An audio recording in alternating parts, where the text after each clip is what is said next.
Now, your First Alert weather with Chief Meteorologist Stephen Bowers.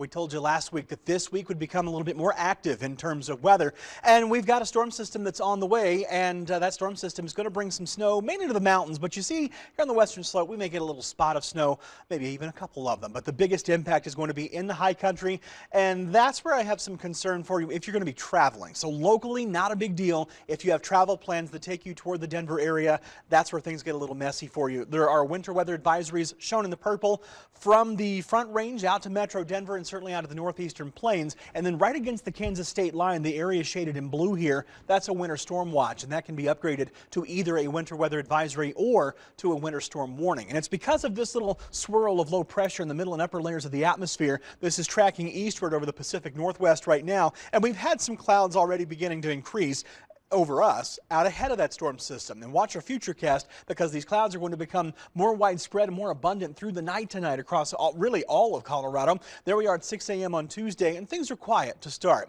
By lunchtime, however, the snow is beginning to pick up over our northern mountains, and then through the afternoon it builds south through the central mountains, even down toward the Elks and even into the San Juans. Then watch right in here. It's like 6, 7, 8 o'clock. We have this little batch of snow that kind of pivots right over the top of us. Maybe we get a little bit. Most of us probably don't get anything in the valley, while the mountains are really the focus. But even at midnight, there still is some lingering snow close to places like Montrose and Cimarron. It's on its way out, so it's gone by probably 1 or 2 a.m.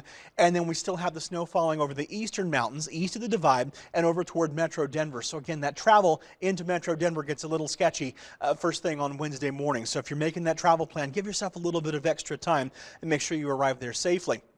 By Wednesday afternoon, though, things are clearing and things are a whole lot calmer. Now, as I mentioned, exact amounts, exact locations, they can vary, but there are going to be areas that don't get rain, in the valleys especially. Up on the mountains, we get a little more, maybe an inch or two up around Glade Park, 2 to 4 can fall up around the Grand Mesa, and then you get over into the Elks, and that's where some bigger amounts can fall. In some localized cases, maybe more than a foot can fall. Get down to the San Juans, 1 to 4 inches is a good blanket rule. Central and northern mountains east of the Divide, figure 5 to 10 inches with some localized cases of up to a foot, maybe a little bit more. That extends all the way back toward the Elks and toward the Aspen area and certainly toward Marble. Now, west of the Divide, it's more like, say, 3 to 6 inches as a blanket rule, and some areas are going to get a little bit less than that. We've enjoyed some sunshine here across the western slope today, and it's been mild again with a high of 50 degrees at Grand Junctions Airport. 23 degrees was the low temperature this morning. The clouds are going to start to build a little bit later on. Right now it's 45 and mainly clear.